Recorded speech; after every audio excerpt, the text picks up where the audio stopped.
शांत हो जाओ। आज हम लोग पढ़ेंगे continuous charge distribution. Continuous charge distribution ये क्या होता है?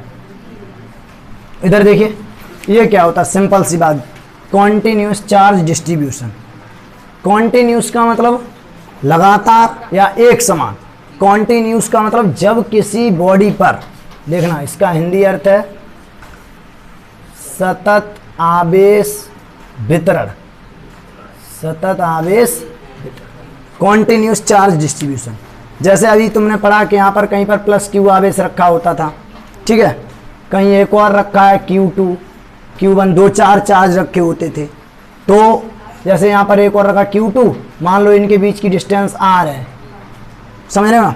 तो ये इनके बीच जो फोर्स लगता था वो फोर्स हम लोग आसानी से फाइंड करते थे कूलाम के नियम से, 1/4 pi epsilon not Q1 Q2/R²। सतत आवेश वितरण क्या है कि जिसमें एक या दो आवेश नहीं होंगे, उसमें कंटिन्यूसली चार्ज फैला हुआ एक समान रूप से। जैसे कोई रेखा है तो इस पर पूरे पर जैसे चाहिए, कोई वायर है या रेखा है, लाइन है, वायर है, तो इस पर पूरे पे चार्ज ये फैला हुआ है। इसका ये मतलब बिल्कुल नहीं है कि चार्ज को हमने बांट लिया है, चार्ज को हम विभाजित नहीं कर सकते हैं। मतलब जब दो आवेशों के बीच की दूरी, ये डिस्टेंस दिख रही है, ये डिस्टेंस बहुत सूक्ष्म होती है, तो ऐसी स्थिति में क्या होता है, हमें ये लगता है कि आवेश इस पर फैला हुआ है। क्या है? फैला हुआ है। आवेशों के मध्य की दूरी क्या है? बहुत ही पास है, बहुत सूक्ष्म है। तो ये क्या लग रहा है कि जैसे आवेश फैला हुआ है। मतलब कोई किसी भी वस्तु पर जब आवेश एक समान रूप से फैला हो, अर्थात उनके बीच की जो डिस्टेंस है, आवेशों के बीच की जो डिस्टेंस है वो बहुत कम हो। क्या हो? बहुत कम हो। अभी ये बहुत पास होंगे तो ये तो हमें तो यही लगेगा कि ये जॉइंट हैं, बिल्कुल ये लगेगा कि ये आवेश बिल्कुल एक समान रूप से फैल गया आवेश, यही लग रहा है। देखिए, लग रहा है कि नहीं लग रहा? इसे कहते हैं कॉन्टिन्यूस चार्ज डिस्ट्रीब्यूशन, सतत आवेश वितरण। अब ये कितने प्रकार का हो सकता है जरा देखिए। कंटिन्यूस चार्ज डिस्ट्रीब्यूशन 3 टाइप का होता है। कितना टाइप का? 3 टाइप का। नंबर 1 होता है, ध्यान दीजिए, लीनियर चार्ज डिस्ट्रीब्यूशन। कौन सा? लीनियर चार्ज डिस्ट्रीब्यूशन, मतलब रेखीय आवेश वितरण। क्या होता है?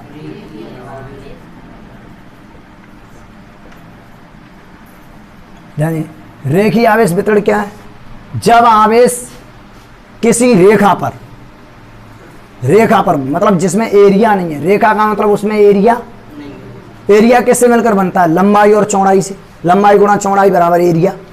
एरिया होता है लेंथ गुणा विड्थ, लेकिन एरिया में केवल लेंथ होती है, वो सॉरी, लाइन में या वायर में या रेखा में केवल लेंथ होती है, एरिया नहीं होता। मतलब जब आवेश किसी रेखा पर फैला हो, चाहे वो स्ट्रेट लाइन हो या टेढ़ी मेढ़ी लाइन हो, वक्र लाइन हो, या तो कैसी भी हो, सरल रेखी हो या वक्री हो, ठीक है, जैसे ऐसी भी हो, कैसी भी हो, ठीक। तो ये जो चार्ज फैला, ये हो गया अपना रेखीय आवेश वितरण। क्या हो गया? मतलब जब आवेश किसी रेखा पर एक समान रूप से फैला हो तो उसे कहते हैं रेखीय आवेश वितरण। अच्छा, फिर से हमने बात बताऊं, आपको पहले भी बता चुका हूं मैं कि ये जो रेखा देख रहे हो आप, इस पर चार्ज फैला हुआ था, ध्यान से देखिएगा, इस पर ये चार्ज फैला हुआ था, प्लस क्यू, ये क्यू चार्ज फैला है, जो भी है प्लस। मैंने आपको परसों समझाया था कि किसी भी वस्तु को दुनिया में, किसी भी ऑब्जेक्ट को हम छोटे छोटे एलिमेंट से बना हुआ मान सकते हैं। मान सकते हो नहीं? तो हम इस लाइन को भी मान सकते हैं कि ये छोटी छोटी लाइनों से मिलकर बनी है। देखिए, इतनी ये लाइन, समझ में आ रही कुछ बात? इतनी लाइनों से मिलकर बनी है। देखिए, समझ में आ रही? ये बहुत महत्वपूर्ण बात है, समझना ध्यान से। ये लाइन इतनी छोटी लाइनों से मिलकर बनी। प्रकृति में कोई भी मटेरियल हुआ, कोई भी सबस्टेंस हुआ, उसे हम छोटे छोटे लेंथ से, छोटे छोटे एरिया से बना हुआ मान सकते हैं। अगर ये लाइन है तो इसमें एरिया है नहीं, तो हम मान ले रहे हैं कि ये जो लाइन है वो छोटे छोटे एलिमेंट से मिलकर बनी है, जिसे हिंदी में हम लोग कहते हैं अल्पांश। क्या कहते हैं? और इसमें से एक अल्पांश की लेंथ मानी मैंने dl। कितनी है? समझ में आ रही? अगर इस रेखा की टोटल लेंथ में मान लूँ एल है, कितनी है, तो इसका मतलब ये है कि DL plus DL plus DL, मतलब सारे ये डीएल जोड़ देंगे तो हमें रेखा की पूरी लंबाई मिलेगी। मिलेगी या नहीं बोले? जोड़ने के लिए हम या तो जोड़ने के लिए प्लस कब तक लिखेंगे कोई पता नहीं, डीएल डीएल डीएल पता ही नहीं इसमें कितना एलिमेंट है, तो इसके लिए हम एक साइन भी यूज करते पता है ना, डीएल, ये लाइन इंटीग्रल हमने यूज किया, और बराबर इसकी टोटल लेंथ कितनी आएगी। समझ में आ रही बात? अगर मान लो इस डीएल लेंथ पर चार्ज भी तो होगा कुछ ना कुछ। अब ये चार्ज जब इतने इतने एलिमेंट्स हैं तो इन पर चार्ज की वैल्यू भी डिफरेंट डिफरेंट होगी। मान लिया इस इतने से टुकड़े पर चार्ज है डी क्यू, कितना है, समझ में आ रही? मतलब जो इतने इतने इतने से एलिमेंट हैं भाई, एक टुकड़े पर डी क्यू चार्ज, अगले पर भी डी क्यू चार्ज। अगर मान लें इस पूरी लाइन पर चार्ज क्यू है तो इसका मतलब वो क्यू मिलेगा कब, जब हम D Q plus D Q plus D Q, ये सारे एलिमेंट पर जो आवेश है उन्हें जोड़ देंगे, हमें पूरा आवेश मिल जाएगा तार पर। मैंने सिर्फ आपको समझाने के लिए माना है कि ये जो लाइन है वो इतने इतने एलिमेंट से मिलकर बनी है, और एक एलिमेंट पर जो चार्ज है वो कितना है, डी। समझ में आ रही बात? इतनी लंबाई पर मतलब डीएल लंबाई पर जो चार्ज है वो क्या है, डी। अगर मैं यूनिट लेंथ की बात करूं, जैसे मैं एक सिंपल एग्जांपल दे रहा हूं कि 2 रुपए में 3 टॉफी आ रही हैं, तो 1 रुपए में कितनी आएंगी, तो 3/2 यही आएंगी टॉफी। समझ में आ रही बात?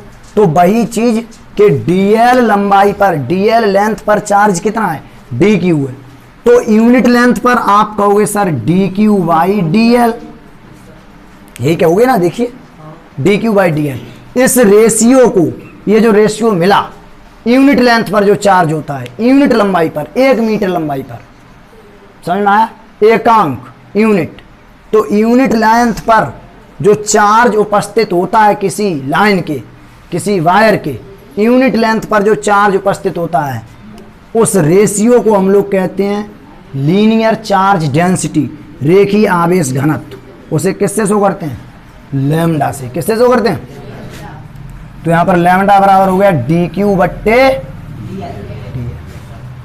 मतलब यूनिट लेंथ पर। भाई डीएल लंबाई पर था डी क्यू चार्ज, एक के लिए डी वाई से डिवाइड कर दिया।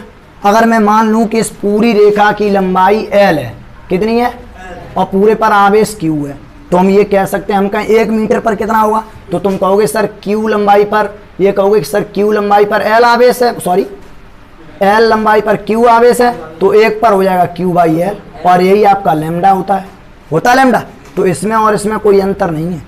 समझ में आ रही बात? बात वही लिखी है। ये पूरी रेखा की लेंथ ले लिया है इसमें। अब पूरी रेखा की लेंथ है तो पूरी रेखा पर जितना चार्ज है उसके लिए हमें यूनिट चार्ज के लिए डिवाइड करना पड़ेगा। समझ में आ रही बात? क्लियर हुए?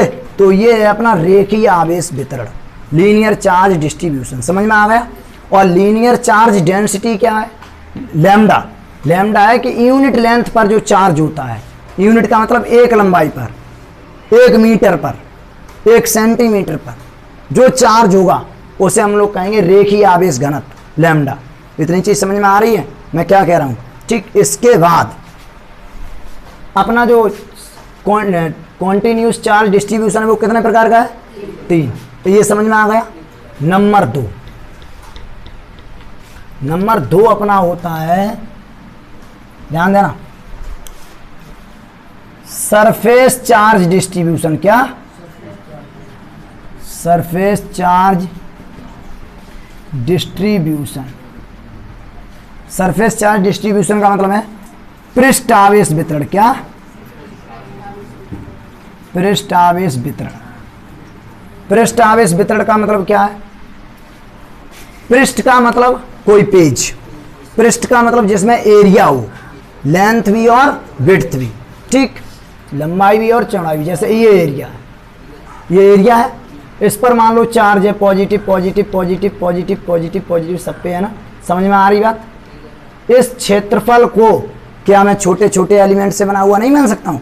मान सकता हूँ। ये जो एरिया है वो इतने इतने टुकड़ों से मिलकर बना है, इतने इतने से। समझ में आ रही? इतने छोटे छोटे एलिमेंट से मिलकर बना है, और जिसमें से एक एलिमेंट का एरिया मैंने मान लिया डी ए। भाई लेंथ हम डी एल मानते थे, इसका डी ए मान लिया। छोटा सा एलिमेंट है जिसकी एरिया कितना है, डी ए, और डी ए है तो इस पर चार्ज भी कुछ ना कुछ होगा। मैंने मान लिया चार्ज क्या है, डी क्यू। अब डीए पर चार्ज कितना है, डी क्यू, तो एक पर कितना हुआ, डी क्यू बाई डी। इस रेशियो को हम सिग्मा से शो करते हैं, किससे शो करते हैं, और इसे हम लोग कहते हैं पृष्ठ आवेश घनत्व। क्या कहते हैं, सरफेस चार्ज डेंसिटी। मतलब पृष्ठ आवेश वितरण क्या है, जब आवेश किसी वस्तु के पृष्ठ पर फैला हो, किस पर फैला हो, किसी वस्तु की सरफेस पर एक समान रूप से फैला हो, तो उसे हम कहते हैं पृष्ठ आवेश वितरण। हम उस सरफेस को छोटे छोटे एलिमेंट से बना हुआ माना, डीए से, और डीए पर चार्ज कितना है, डी क्यू, तो एक पर डी क्यू बाई डीए, और ये हमारी बन जाती है सरफेस की डेंसिटी। क्या बन जाती है, सरफेस चार्ज डेंसिटी सिग्मा। इसका अगर यूनिट देखोगे, तो अगर इसका मात्रक देखोगे, सिग्मा बराबर क्या बना, देखिए बेटा 1 D Q by D A, इसे हम सिग्मा से शो करते हैं, अर्थात सिग्मा बराबर हो गया D Q by D A. इसका अगर हम यूनिट देखें, मात्रक देखें, तो कूलाम होता है आवेश का मात्रक, और क्षेत्रफल का मात्रक मीटर स्क्वायर। समझ में आ रही है, क्लियर हुए। इसी प्रकार अगर हम इसका मात्रक देखें रेखीय आवेश घनत्व का, ठीक है ना, तो इसका क्या होगा, D Q by D L, Q मतलब इसका मात्रक कूलाम और लंबाई का मात्रक मीटर होता है। समझ में आई बात। तो ये तो हो गया हमारा linear charge distribution, surface charge distribution, समझ में आया। रेखीय आवेश वितरण, पृष्ठ आवेश वितरण, पृष्ठ का मतलब क्षेत्रफल आवेश वितरण, समझना, जिसमें एरिया हो। अब हम लोग तीसरा पढ़ेंगे, ध्यान दीजिए। तीसरा हमारा है, बहुत ध्यान से, वॉल्यूम चार्ज डिस्ट्रीब्यूशन। क्या, डिस्ट्रीब्यूशन, ध्यान दो, वॉल्यूम चार्ज डिस्ट्रीब्यूशन। यह क्या होता है, आयतन आवेश वितरण। क्या होता है, आयतन आवेश वितरण, ध्यान दें, आयतन आवेश वितरण, ठीक है, वॉल्यूम चार्ज डिस्ट्रीब्यूशन। अब इसका मतलब तो यही है कि जब वॉल्यूम जानते हो, आयतन, वॉल्यूम का मतलब जिसमें लेंथ भी हो, विड्थ भी हो और हाइट भी हो, लंबाई गुणा चौड़ाई गुणा ऊंचाई। तो जब आवेश किसी वस्तु के आयतन पर फैला होता है, किस पर फैला होता है, वॉल्यूम पर, एक समान रूप से किसी वस्तु के वॉल्यूम पर फैला होता है, तो उसे हम लोग कहते हैं आयतन आवेश वितरण।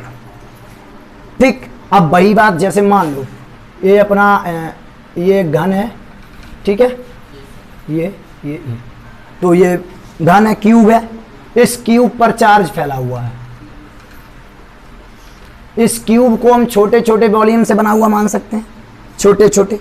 तो उनमें से एक का वॉल्यूम हम लोग क्या लेंगे, डीबी, शो करते हैं वॉल्यूम को डीबी, और इस पर चार्ज कितना मान लेंगे, डी क्यू। और अगर एक के लिए निकालेंगे तो डी क्यू बाई डीबी, और इसे हम लोग शो करते हैं रो से। किससे शो करते हैं, रो से। और ये हो गया वॉल्यूम चार्ज डेंसिटी, आयतन आवेश घनत्व या आयतन घनत्व, वॉल्यूम चार्ज डेंसिटी। रो बराबर हो गया डीबी अपॉन, वो sorry, D Q upon dB. मतलब यूनिट वॉल्यूम पर जो चार्ज होगा, एकांक 1 मीटर क्यूब पर, समझ आया, उसको हम लोग क्या कहते हैं, आयतन आवेश घनत्व, ठीक है। और इसका मात्रक कूलाम, आयतन का मात्रक मीटर क्यूब, यूनिट हो गई है। समझ में आई बात। तो ये था तुम्हारा कॉन्टिन्यूस चार्ज डिस्ट्रीब्यूशन, समझ में आया। अब यहाँ पर क्वेश्चन ये उठता है, ध्यान दो जरा। अब क्वेश्चन क्या उठता है वो समझो।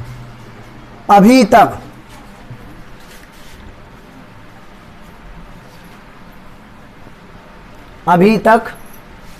ध्यान दो, अभी तक हम लोगों ने ये देखा ध्यान से कि हम लोगों के पास जैसे 2 चार्ज रहते थे, ध्यान देना बेटा, 2 चार्ज रहते थे। एक चार्ज ये रहता था Q1 और एक चार्ज ये रहता था, इनके बीच की डिस्टेंस R रहती थी। तो इनके बीच हम फोर्स आसानी से निकाल देते थे by coulombs, Q1 Q2 upon निकाल देते थे। अगर मान लो यहाँ पर एक और आवेश रख देता था Q3 और आवेश रख देता था Q4, तो हम प्रिंसिपल ऑफ सुपरपोजिशन लगाते थे, अध्यारोपण का सिद्धांत, और उससे हम जोड़ के निकाल देते थे। सभी बलों का हम सदिश योग लेते थे और निकाल देते थे, ठीक है, कोई दिक्कत नहीं होती थी। लेकिन अब यहाँ पर समस्या क्रिएट होने जा रही है।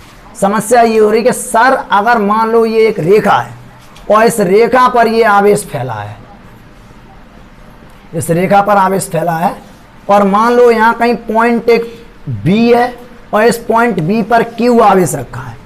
अब सर इस रेखा द्वारा इस पर कितना बल लगेगा? तो ये क्वेश्चन थोड़ा क्रिटिकल हो गया। समझ में आया मैं क्या बता रहा हूं? भाई यहाँ पर एक आवेश होता तो हम कूलाम के नियम से निकाल देते आसानी से, कोई दिक्कत नहीं है। लेकिन यहाँ पर तो आवेश एक समान रूप से फैला है। यहाँ पर तो आवेश हमें पता ही नहीं है कितने, 5 हैं, 6 हैं, 15 है। वो तो आवेश एक समान रूप से डिस्ट्रीब्यूशन है, फैला हुआ है, वितरित है। अब ऐसी स्थिति में पॉइंट बी पर हम कैसे पता कर पाएंगे कि इसके द्वारा कितना बल लग रहा है? मेरी बात समझे? इसी तरीके से मान लो आवेश किसी पृष्ठ पर फैला है, plus plus plus plus plus, ध्यान देते रहो ध्यान से, plus plus plus plus plus, ध्यान दो। तो ये अब इसके कारण मान लो यहाँ कहीं पॉइंट बी पर चार्ज रखा है क्यू। अब इस आवेश वितरण के कारण, इस चार्ज डिस्ट्रीब्यूशन के कारण यहाँ पर कितना फोर्स लगेगा? तो भाई वैसे तो हमारे पास तरीका तो है भाई कूलाम का नियम और प्रिंसिपल ऑफ सुपरपोजिशन, लेकिन ऐसी सिचुएशन में हम फोर्स कैसे फाइंड करेंगे? मान लो किसी क्यूब पर फैला है, क्यूब पर ये positive positive positive positive positive positive. अब इस पर तो आवेश ही नहीं पता कितना है। अब इस पॉइंट पी पर इसके कारण कितना फोर्स लगेगा ये तो हम नहीं बता पाएंगे ऐसे। इसके लिए जरूर है मैं कुछ ना कुछ नया पढ़ना पड़ेगा। समझ में आ रही? क्योंकि हमने जो अभी तक पढ़ा उससे तो ये प्रॉब्लम हल हो नहीं रही है। हो रही है? नहीं हो रही। हमने तो कूलाम्स लॉ पढ़ा है और उसके द्वारा हम कितने, 2 आवेशों के मध्य बल निकाले से 4 रखे हो तो कम से कम ये है भाई प्रिंसिपल ऑफ सुपरपोजिशन लगा के सबका हम वेक्टर योग करते हैं, वेक्टर एडिशन करते हैं और हम निकाल लेते हैं। लेकिन यहाँ पर समस्या थोड़ी टफ हो गई है, पेचीदा हो गई है, तो यहाँ पर हमको समझना पड़ेगा। तो आइए हम लोग समझते हैं। ठीक है, कहने का मतलब हम पढ़ने जा रहे हैं सतत आवेश वितरण के कारण किसी भी बिंदु पर बल, मतलब electric force on any point due to charge continuous charge distribution. अब इसमें 3 कंडीशन बन सकती हैं। अगर लीनियर चार्ज डिस्ट्रीब्यूशन है तो यहाँ पर कितना फोर्स लगेगा, सरफेस चार्ज डिस्ट्रीब्यूशन है तो कितना फोर्स लगेगा, और अगर वॉल्यूम है तो कैसे पता करेंगे? तो तीनों कंडीशन में हमें देखना पड़ेगा। तो हम एक करके दिखा रहे हैं, बाकी 2 आप अपने आप समझ जाओगे तो 2 घर से कर लाना। ठीक है, समझ में आ रही बात? क्लियर हो रहे हैं? तो चलिए आइए हम लोग देख ले रहे हैं। मैं एक करके दिखा रहा हूं, समझ में आ रहा है बेटा? 2 आप लोग घर से कर सकते हैं आसानी से, कोई डाउट? चलिए हेडिंग डालिए, हेडिंग डाल लीजिए आप लोग। अभी मैंने लिखाया कुछ नहीं, अभी मत डालिए, अभी मत डालिए, अभी तो कुछ लिखाया ही नहीं हूँ। हेडिंग डालिए, हेडिंग अभी मत डालिए। ए बच्ची शांत हो जाओ। रेखीय आवेश वितरण के कारण किसी बिंदु पर वैद्युत बल, रेखीय आवेश वितरण के कारण किसी बिंदु पर वैद्युत बल। ठीक, इसका मतलब है ये बच्ची शांत हो जा। Electric force on a point charge due to linear charge distribution.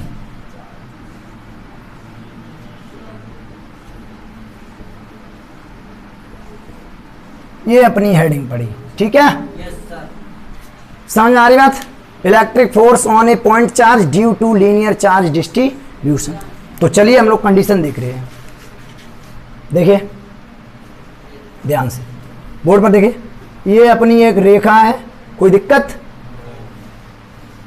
ठीक है, और इस पर चार्ज फैला हुआ है plus plus plus plus plus plus. ठीक है, कोई दिक्कत?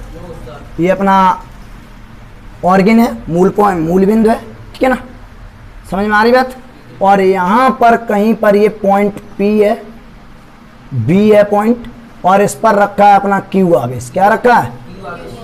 क्यू आवेश रखा है।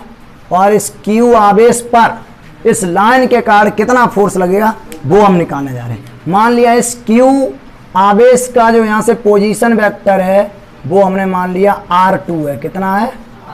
कोई दिक्कत? ये अपना पोजीशन वेक्टर है वो R2 है, कोई दिक्कत? ठीक है, अच्छा ये R2 मान लिया पोजीशन वेक्टर R2 मान लिया। अच्छा चलिए इधर आइए, मैं कुछ बात करता हूँ। अभी हमने माना या इससे पहले माना कि किसी भी वस्तु को छोटे छोटे एलिमेंट से बना हुआ मान सकते हैं, तो मैं इस लाइन को भी छोटे छोटे एलिमेंट से बना हुआ मान सकता हूँ।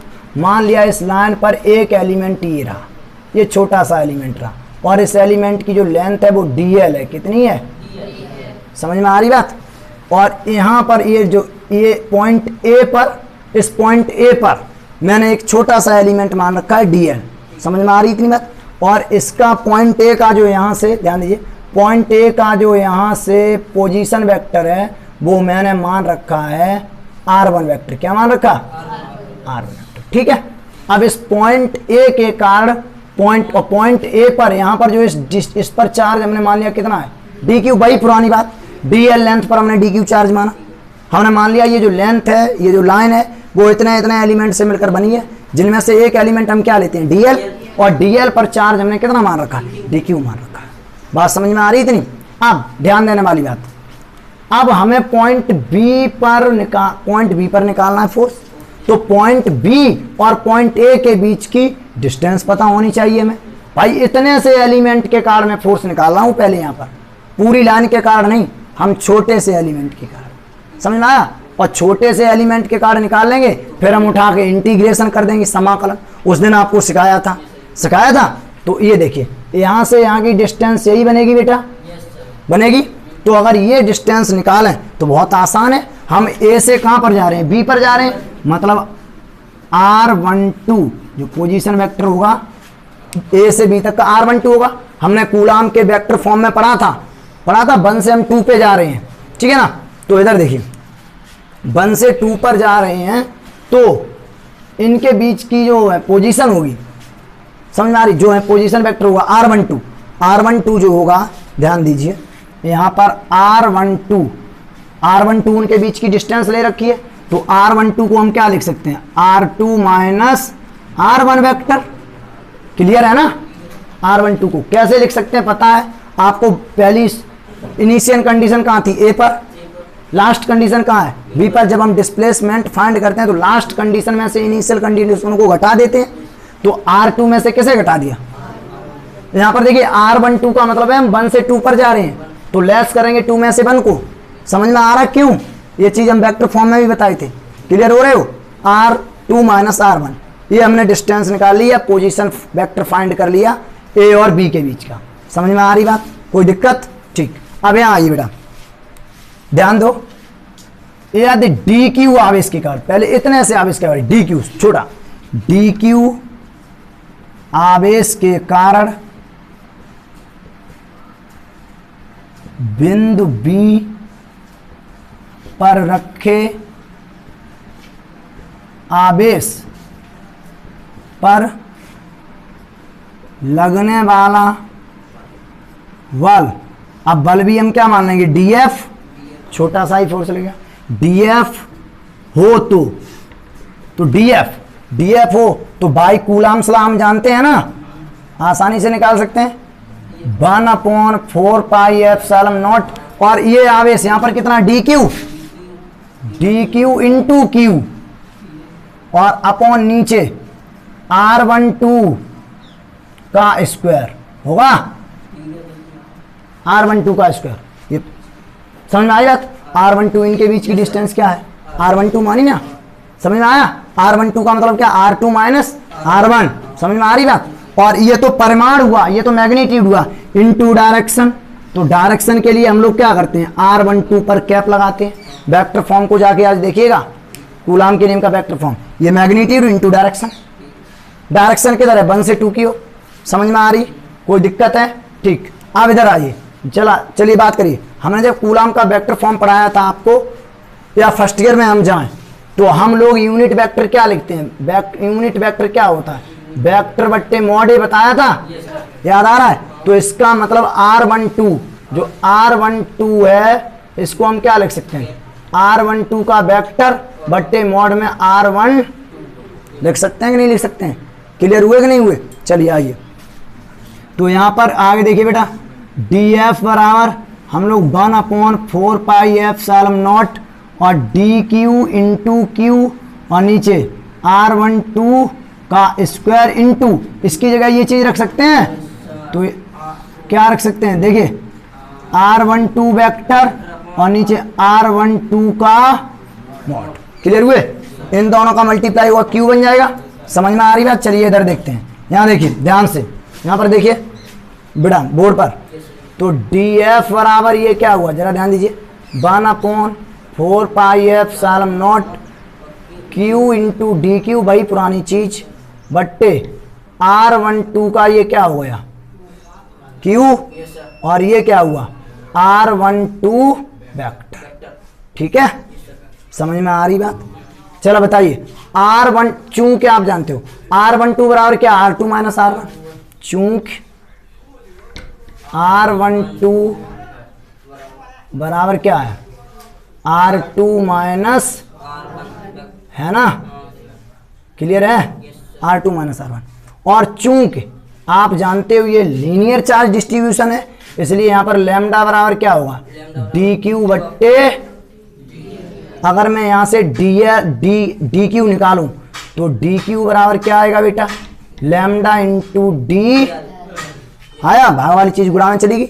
अब यहां से अगर मैं डी एफ निकालूं, जरा ध्यान दीजिए, अगर डी एफ, तो डी एफ बराबर ध्यान दीजिए 1/4 pi epsilon naught Q in, देखिए बेटा बोर्ड पर, क्यू इंटू डी क्यू की जगह क्या रख सकते हैं, लैम्डा इंटू डी एल रख सकते हैं, और अपॉन नीचे r12 की जगह क्या रख सकते हैं, r2 माइनस r1 का क्यू इंटू इसकी जगह क्या रख सकते हैं, r2 माइनस वेक्टर, देखिए r12 रख सकते हैं कि नहीं? समझ में आ रही बात? ये जो फोर्स निकला आपका, ये फोर्स केवल और केवल किसके कारण निकला, इतने छोटे से, एक छोटे सी लेंथ के कारण, डीएल के कारण। ये फोर्स किसके कारण है, डीएल लेंथ पर जो चार्ज था डी क्यू, उसके कारण है। हमें तो पूरी लाइन के कारण चाहिए, तो हम क्या करेंगे, उठा के इसको इंटीग्रेशन कर देंगे, इंटीग्रेशन करेंगे अगर पूरी संपूर्ण रेखा के कारण, यदि संपूर्ण टोटल लाइन के कारण, संपूर्ण रेखा के कारण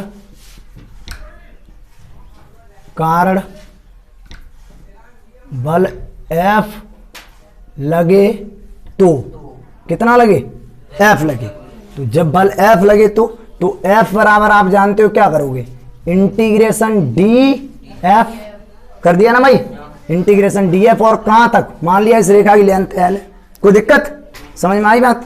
तो F बराबर जरा ध्यान दीजिए, इंटीग्रेशन डी एफ का मान क्या बताओ, 1/4 पाई एफ सालम नॉट, और Q into lambda into D L, और नीचे R1 minus, sorry R2 minus R1 का Q इंटू क्या, R2 minus R1 vector, sorry समझ में आया?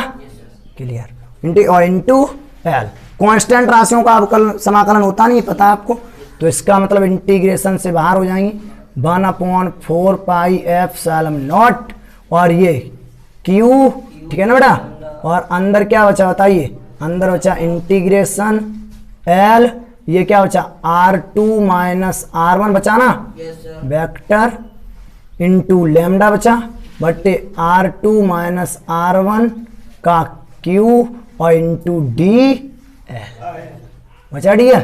ये फोर्स निकल आया इस पूरी लाइन के कारण। समझ में आया? अब समझ में आया, ये लीनियर चार्ज डिस्ट्रीब्यूशन के कारण किसी पॉइंट बी पर रखा जो आवेश है उस पर लगने वाला बल है। कहीं कोई तकलीफ आई, बहुत आसानी से निकाल दिया। ये कंसेप्ट हमको याद रखना है कि छोटी छोटे एलिमेंट से बना हुआ मानेंगे और एक के कारण निकाल कर उसको इंटीग्रेट कर देंगे। समझ में आया? कोई डाउट नहीं है यहां तक? अब अगर यहीं पर हम लोग सरफेस चार्ज डिस्ट्रीब्यूशन के कारण निकालते तो सरफेस के लिए केवल चित्र बदलता। क्या बदलता? चित्र। हम क्या रखते, ये ऐसे करके एक सरफेस रखते, plus plus plus plus plus, ठीक है बेटा, प्लस, और यहां पर पॉइंट हम बी मानते, ठीक है ना, और इसका पोजीशन वेक्टर भाई R2 मानते कि नहीं मानते, और यहां पर हम एक छोटा सा एलिमेंट ले लेते, DA लेते, और यहाँ का पोजीशन वेक्टर हम लोग क्या मानते, यहाँ का पोजीशन R1 वेक्टर मानते, और ये डिस्टेंस हम लोग फाइंड करते। समझ रहे हो ना? क्लियर हो रहे? बी पर Q आवेश रखा था और ये हम लोग डिस्टेंस, और ये हम क्या R12 मानते ही हैं, ठीक। और ये हमारा एलिमेंट पर कितना चार्ज मानते हैं, dq। तो यहाँ पर आवेश ये बन गया। अब यहाँ पर आवेश का पृष्ठ घनत्व लेना है, सिग्मा बताए था ना, पृष्ठ घनत्व सरफेस चार्ज डेंसिटी। तो यहाँ पर सेम चीज तो वही रहेगी, कोई दिक्कत ही नहीं है। केवल बदलाव कहाँ करना, बदलाव केवल यहाँ करना है, यही करना है। लैम्डा की जगह सिग्मा बराबर dq/dA हो जाएगा, उसके कारण भी निकल आएगा। इसी प्रकार वॉल्यूम के लिए dq/dV हो जाएगा, सेम चलेगा और कुछ चेंजिंग है नहीं। तो बाकी ये आपको समझ में आया, ये क्लियर हो गए। तो दो ये चीज मैं अभी लिखा दे रहा हूं और अच्छे से जो चीजें समझाई हैं वो लिखा दे रहा हूं, और उसके बाद दो चीजें मैं आपको घर के लिए दे दे रहा हूं, ठीक है। करके ले आएंगे, उसमें चित्र बदलना है, चित्र मैंने बनवाई दिया, ठीक है। दैट्स ऑल, समझ में आया, ठीक। ओके, चलिए स्टार्ट करते हैं लिखना।